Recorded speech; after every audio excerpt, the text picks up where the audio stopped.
you want to go ahead and get your lesson books out, we are in section 4, lesson 11, and that's page 19. So section 4, lesson 11, page 19. So we've been working our way through the book of Judges,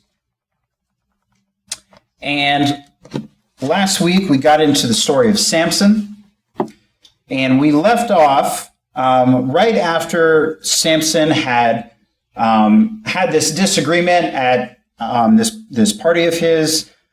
His wife had kind of given away the answer to this riddle that he had posed to his guests. Samson left in a fit of rage, and his father-in-law, not knowing if he was ever coming back and thinking that he was mad at his wife, gave his wife over to his best man. And so we're picking up in question 10. So question 10 says, what was Samson's grievance against the Philistines, and then how did he retaliate? This all takes place in Judges chapter 15, if you want to get your Bibles out there. We're in Judges 15. It says, what was Samson's grievance against the Philistines?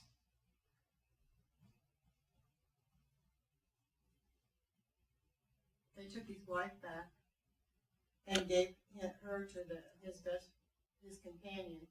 Yeah, he was mad because he came back and he wanted his wife back, and they all thought that, they thought that he had given up on her and left.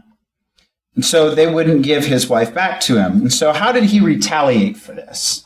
He destroyed their harvest with the fire on the tail of the foxes. Yeah, it seems like a whole lot of effort when he could just, throw a torch in the middle of the field, I think that shows how irrational Samson was, because think about when you get really mad at someone, when you've been really mad, and sometimes you come up with harebrained schemes of ways you're going to get back at this person or whatever. And to me, that's how Samson was, Now, in this case, Samson had the will and the strength to actually pull it off, but still, he ties torches in between the tails of foxes, or I guess jackals, I'm sorry. It's translated a couple different ways. I think mine says jackals. Anyway, it doesn't matter. He ties it between the tail of these animals, sets it on fire. They panic. They run through the fields, essentially torching the fields at random. Seems like a whole lot of effort to accomplish that purpose. But again, I think it just shows how angry Samson was, that he was this irrational, that he was willing to put this much effort into carrying out his revenge. Now, that's what I mean. Can you imagine what's going through his head the whole time he's catching them? 300? 300, yeah. And they run fast. They just don't stand there. I don't think that this was accomplished over the matter of a couple hours. This took him time and effort to do, right? So, yeah. I guess, Samson was clever in his own way, I suppose. So it says, what was the attitude of the Israelites towards Samson? Now we know Samson and the Philistines didn't get along, but what was the attitude of the Israelites towards Samson? Well, they didn't like it in the first place. They married a Philistine. They didn't like that, yeah. His parents expressed that as well, because that was expressly in violation of the law to go and marry a foreigner, right? But more than that, they were angry for another reason. Yeah, because the Philistines had the rule over them, and they felt like he was just stirring them up against them. Yeah, he was stirring them up. These are their oppressors, and they're mad because he's agitating them. And so, how does that indicate a lowly condition on their part?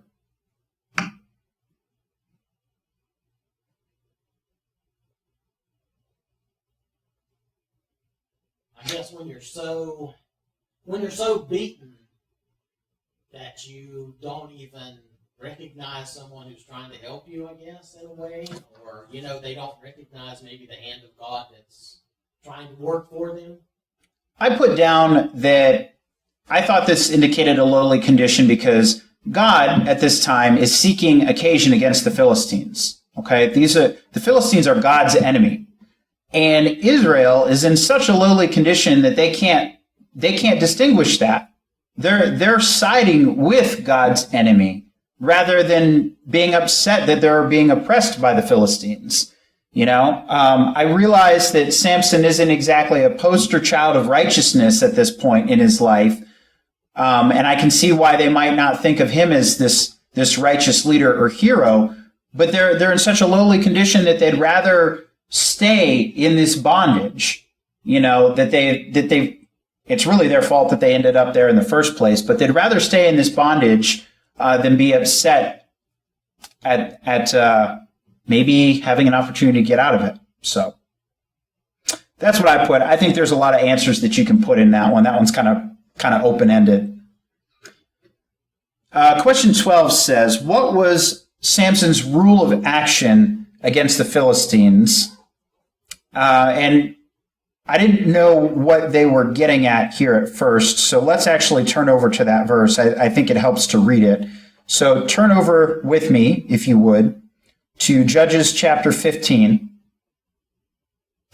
Let's see, Judges chapter 15 in verse 11. And it says, 3,000 men of Judah went down to the cleft of the rock of Edom and said to Samson, do you not know that the Philistine rulers are over us? What is this then that you have done to us? And he said to them, just as they did to me, so I have done to them. Have an eye for an eye and tooth for a tooth. Yeah, and I mean, that was the Old Testament rule, right? Like that was how things functioned. That was how people thought, an eye for an eye, a tooth for a tooth. Now, what rules prescribed by Jesus? Christ said to do others. Yeah. See, we all know the answer to that one. We had so many people speak up at once, right? We all know that. Yeah, exactly. We treat people the way that we want to be treated. This is clearly not Samson's attitude, right? Now, question 13 says, describe Samson's great victory over the Philistines, and who did he credit for that victory? He killed 1,000 men with the jawbone of an ass, and he took the credit for it. Yeah, he did. It's Samson's story is so interesting just because there are so many unique stories about him. His victories are like this one. It's impressive that he's a literal one-man army, that he's able to defeat 1,000 men. That alone is impressive and unique. But then he does it with such an odd, unique weapon, that he's able to do it. Takes a makeshift weapon and he beats them. Of course, he gives himself credit for that, right? If you read in Judges 15, starting in verse 16, it says, and Samson said, with the jawbone of a donkey, heaps upon heaps, with the jawbone of a donkey, I have killed 1,000 men. So he's giving himself credit. And these two verses, this one verse is interesting because it doesn't translate very well into English. There's something that's lost a little bit, and it has to do with the way that it's worded. If you notice the way he repeats himself, he says, with the jawbone of a donkey, heaps and heaps, with the jawbone of a donkey. What he's doing here is, it's almost like a poem or a song. In the original Hebrew, there's kind of some wordplay with the way that he's explaining that, okay? It's the best way to put it is like, with the jawbone of an ass, I have killed them en masse. It's like how we would rhyme things like that. He's making this into a poetic victory for himself. So it's not even just that he's saying, I killed a bunch of people. He's literally immortalizing his own victories in song with wit like that. So that's my rough attempt to try and explain that. But there's literary work there that he's doing. He's making himself a poetic victory there. If you look down in verse 18, Yeah. he gives God a little backhand credit. Not very good credit, but a little backhand credit. I suppose that's an improvement for where he has been. Slight. He says, you have given this great victory through the hand of your servant. Right. So, like I say, it's kind of, Yeah. And actually, it was God that gave him that strength. Exactly. Everything that Samson has comes from God. Samson doesn't really recognize that very well. And in question 14, it says, what more can be known of Samson's character from the first 3 verses of this chapter? Again, I felt like this one was kind of open-ended, so I'm just curious as to what you wrote down. Well, his moral wasn't the greatest. I mean, he went to a prostitute. Yeah. You know, that tells you a little bit about the kind of man he was. Yeah. I wrote down that he was morally compromised too. He has his things he has his eye on the pleasures of the world rather than on God, you know.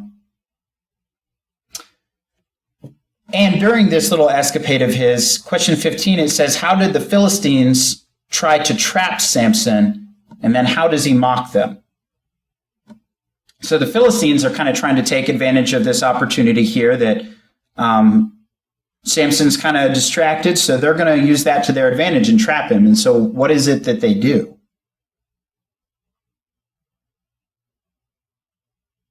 They surround him, right? So while he's busy, they set up an ambush, right? But he gets away, and again, in a spectacular fashion, he gets away because he pulls up the gates and walks away with them. You know, I mean, that's like if someone locks a door on you and you just take the door off the hinges and walk away with it, you know? So again, showing off this incredible strength that he has in all the wrong ways. Question 16 says, how did Samson's love for Delilah lead to his downfall? I think that we kind of all know the story of this one and how it leads to his downfall. You know, of what happens, but what is it really about this relationship with Delilah? If you could go a bit deeper, thinking spiritually. He trusted her more than he did the Lord. He trusted her. The secret. Mm-hmm. Yeah. I would sum it up by saying he chose a poor partner. Mm-hmm. He sure did. Right? I mean, when he chose her, it wasn't with God in mind, right? If you think about the way that you're supposed to choose a partner, you can think back, King Lemuel's mother gives him a list of good qualities for a wife, you know, and she lists out, it's almost like a shopping list of good things you should look for. And she lays that out for him so that he can look for someone of good character. Samson looks for none of that.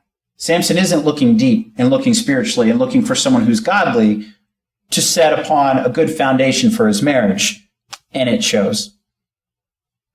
Now, question 17 says, was Delilah a Philistine woman? Explain. I'll be honest, I couldn't find the answer to this I one. don't think she was, but I'm not sure. There's no real answer. I didn't find anything in Judges about this, so I wasn't sure if there was another verse that he was getting at. I suppose that in the sense of where her loyalties lie, she would be like a Philistine. Well, she let them 3 different times, Right. you know, come to her and say, you need to get the information for us. Right. I think in verse 4 and 5 it says, Delilah was from the valley of Sork, and the Philistines came up to her. Rick, what were you going to say? Yeah, now this is from the Amplified Bible. It says in brackets that she's a Philistine. Now, maybe they know more than I do. I'm not going to claim anything. But she was living in the valley of Sork, is what it says here, and she did seem allied with the Philistine governors, or allied Yeah. with them when they came to her. I don't know. I think There's that, no definitive. yeah, I think beyond saying that she was from the Valley of Sorek and that, she got along with the Philistines really well, that could be because she was from a Philistine tribe. I don't know what kind of peoples lived in that valley. I don't know if she was an Israelite living in that valley. Given Samson's choice of partners in the past, I don't think it's a stretch of the imagination to think that she's a Philistine or some other foreigner. Could be. We really don't know. I don't think there's enough information there to go off of, really. Well, the one thing we do know is she was for the Philistines, Mhm. working for them to get information. Yeah, Spy. Yes, she was. Spy would be a good word. yeah. I just noticed I forgot to advance the page here. Didn't she do it for money? Yeah, it was for money. And to go back to the 13th question about him taking credit. Well, when David was a young boy, he didn't give himself the credit, he gave God the credit for taking care of Goliath. Mm-hmm. Yeah. The difference in the two. So question 18 says, what was the source of Samson's strength? Was it the long hair itself? Contrast the statements in verses 17 and 19 with that in verse 20 about what departed from him. I think this question is kind of spoon feeding you the answer. It's going for the fact that his strength comes from the Spirit of God, right? It's not his long hair. We know that his long hair was supposed to be part of the symbol of him taking that Nazirite vow, right? And the whole point of that was that this is a way to show that you are set apart for God, right? So That kind of goes along with when we take the vows to become a Christian and baptized into Christ, and we break that vow. God separates himself from us. We didn't separate ourselves from him. He can't be around sin, so he separates himself from us. And so that's what God did there. He separated himself. He didn't let him have that strength anymore. yeah, if you look all throughout Samson's life, everything that he was doing, he was constantly breaking that Nazirite vow, right? So when he ate the honey out of the lion, right, he was not supposed to come in contact with dead things or eat that kind of stuff, right? And Samson knew what he was doing because he gave that honey to his parents, but he didn't tell them where it came from because he knew that would be upsetting for them, right? There are so many other instances as you go through, things that Samson did that are in direct conflict with that Nazirite vow that he did. He was constantly breaking it. And that long hair was really kind of like the last straw. That was the most visible symbol of him finally breaking that vow to the point of no return, right? It was gone. And that leads up to question 19. Describe the death of Samson. It says, what reason did he give for killing the Philistines? And what understanding did he express about the source of his strength? So, how did he die? By his own hand. Yeah, so after being caught, and the Philistines had cut his hair, they blinded him, and they basically kind of set him up as a court jester, right? So to celebrate their victory over him, they made him entertain them, and so they got to the point where that's what he was for. He was a joke to them. And Samson has this boy that's put in charge of him guide him over to these pillars. They feared Samson so little at that point, and he was so humiliated that they just had a young boy to guard him. This man who had once killed 1,000 of them in one day, with a makeshift weapon, was now nothing. He was pitiful. And so that shows how little they feared him. So they put him in between these two pillars. He says one final prayer.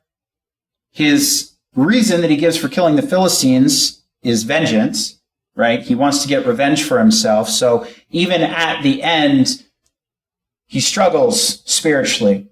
But he makes big strides in the fact that he understands where his strength comes from. And in the end there, it says he acknowledged God as the source of his strength.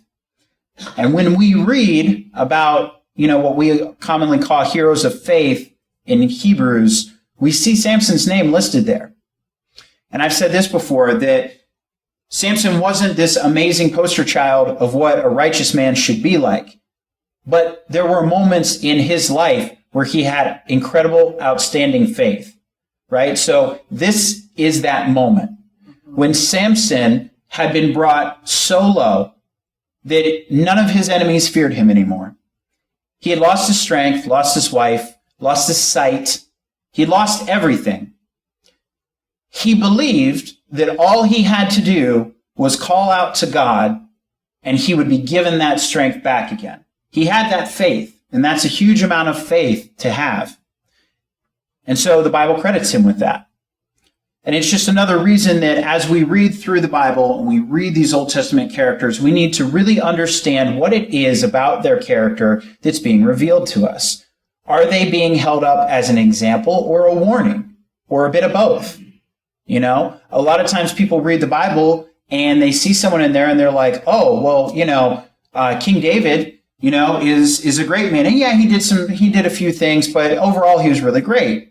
Well, he might have been, but you can't overshadow the things that he did wrong. They were still just as wrong as if I was to do them or if you was to do them, And sometimes people who are outside the church hear these stories about biblical characters and they think, oh, well, they're just a bunch of hypocrites because, everyone holds David up as this great example, but, he had this terrible scandal and had people killed. And that's true. The Bible doesn't sugarcoat those things because we need to hear those. Because we're all sinners and we all make mistakes and we need to be able to learn from those and see those. And the Bible, most importantly, reveals how even broken people can be healed by following God's word. So it's really important to understand what it is that the Bible is trying to highlight when it shows us the lives of these people. Okay. Talking about broken people make me think of Paul when he was on the road to Damascus and he fell from his horse and he was blinded. Mm-hmm. It kind of reminds me of Samson. He was blinded. Yeah. And he was kind of miserable. But like you said, a broken person can be mended by the Lord. Yeah. So I think we kind of already, in our earlier discussion, I think we covered question 20, what kind of man was Samson? I think more importantly, we can talk about question 21. How did God use Samson? Were Samson's motives the same as God's? Explain. So how did God use Samson? The story of Philistines, which was God's plan all along. Yeah. Back in chapter 14 and verse 4, we see that God was seeking occasion against them. So Samson was that vessel. Samson was the one who created those opportunities against the Philistines. So were Samson's motives and God's motives the same? What do you think? Samson was seeking revenge. Mm-hmm. I don't think God did that. He definitely used God, Samson to the point where he wanted to wipe out the Philistines. But it does say, the Bible does say that vengeance belongs to the Lord. So it's okay for God to be able to deliver that and avenge people, right? So for God to seek vengeance against the Philistines is not wrong. It is wrong for Samson to do it, right? It's not the same when men do it. And God's justice is not our justice. Mm-hmm. It's completely different than ours. Right. Rick? I'm not sure how pure Samson's motives were, though. He was very about himself. So, on the one hand, God did use him as a tool in that case, since anyway, he used him as a tool because he was there and he was supposed to be for him. But I'm not sure that Samson's motives were as pure and good as God's. So, Yeah, I mean, I agree. I think that no is the simplest and easiest explanation. Samson lived a life that was very focused on worldly things, was very focused on himself. Samson was thinking about himself so many times in the stories. So I don't think that the majority of times Samson's motives were the same as God's. I think the furthest you could stretch that is if, again, going back to chapter 14 in verse 4, where it says that God sought opportunity against the Philistines. Samson was in conflict with them his whole life, and he sought opportunity against them as well. But they did it for different reasons, right? God was doing it because he is working on Israel's behalf to get them delivered, right? Samson is doing this because it benefits Samson. So, simplest answer, I would say no. And I think God used Samson like he used Pharaoh. Yeah. So he was using him for his own purposes. Yeah. Now, what flaw in Samson's character led to his downfall? I think the woman he chose. The women he chose? That's a good answer. I think there are a lot of answers here, honestly. What else? Okay. One kind of funny one. How smart are you when someone does the same thing to you 3 times and you still give them the truth the 4th time? That's one part that I have a hard time understanding. I really, it's very clear to see where that was headed. She must have nagged him very, very badly. I don't know. And he must have loved her. Maybe, yeah. He really loved her. Too much evidence. He wanted to please her no matter what, even if he knew this could cause him trouble, but he lied to her Yeah. the first 2 times. Yeah. Donna? Did you get? Say that she tormented him and she nagged him daily until he finally said, okay, fine. Yeah. I mean, maybe it was an outburst. Samson was just so frustrated that he just said it, not even thinking about the consequences. We've seen that he could be hot-headed. Yeah. So maybe that was it. So the final question here says, what lessons or warnings should we draw from Samson with regards to attitudes towards God's gifts to us? And then the author here kind of poses a couple. He says overconfidence, the possibility of a fall. What do you think? What warnings or lessons should we draw from the stories of Samson? Kim? Be grateful and always give God the glory for whatever abilities and talents that he gives us. Yeah. We shouldn't take his gifts too lightly, Yeah. especially the gift of his son. Mm-hmm. He gave his life for our sins. Yeah. Any other thoughts? I think those are all good. I think there are a lot of lessons. There's a lot of application about Samson's life. You can take it in a lot of different ways. A lot of lessons that you can learn, especially about making sure you know where your focus is, right? Is your focus on God or yourself? Pat? And the second part of the overconfidence is in Corinthians it says we're supposed to take heed lest we fall. Mm-hmm. Yeah, exactly. All right, so we'll stop there. That's a good stopping point. We only had a minute left anyway. And next week, we'll be switching over to Ruth. So if you want to go ahead and read that and get a little bit ahead, we'll be picking up there.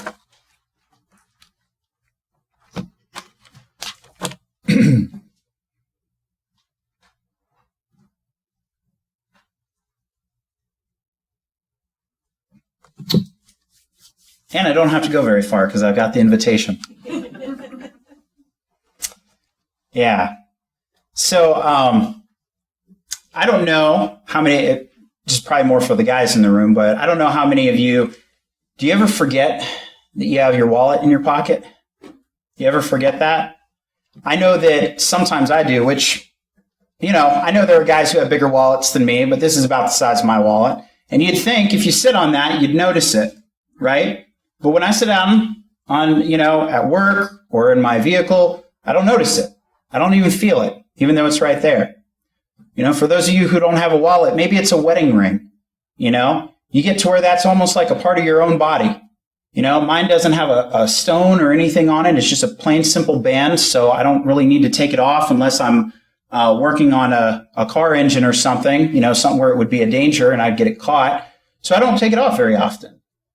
And it's just like a part of my body. I hardly even feel it, you know. But I tell you what, the times you do take it off, it feels weird. You know what I mean? It feels like something's missing. You know, you notice that absence, right? In a lot of ways, God's blessings, God's presence is like that. We have them abundantly. Yeah, we have them everywhere in our lives. And sometimes they're just surround us so much that we forget about them. We take them for granted. It just becomes a normal part of life, you know. And it's not until they're removed that all of a sudden you notice it, right? Once those blessings are gone, you notice right away, you know, just like if you lose your wedding ring or your wallet, when that's gone, you know right away, right? That last question that we read about Samson, that's my takeaway, is that Samson, he got used to God's blessings. That strength was always there. It was always a part of his life. And he used it for whatever he wanted. God's blessing was abundant upon him. And he just ignored it. He lived his life and he was happy and carefree and he just enjoyed that blessing and never really thought about it. But he really noticed it when it was gone, right? When he was humbled, when he was blinded, he noticed what it felt like to lose that. You don't want to wait until you lose something to value it, to appreciate it. You know, for us as Christians, with God's blessings all around us, permeating our lives, we should be noticing those every day. They should be so abundant, and that should draw our attention to how much God is a part of our lives and how much he does for us. We shouldn't be so oblivious to it that it has to be taken away before we notice it. Because those things do happen. We lose things that we value. We lose blessings, and all of a sudden it matters. You know, I think all of us have been guilty of that, at least to some extent, where you have something great.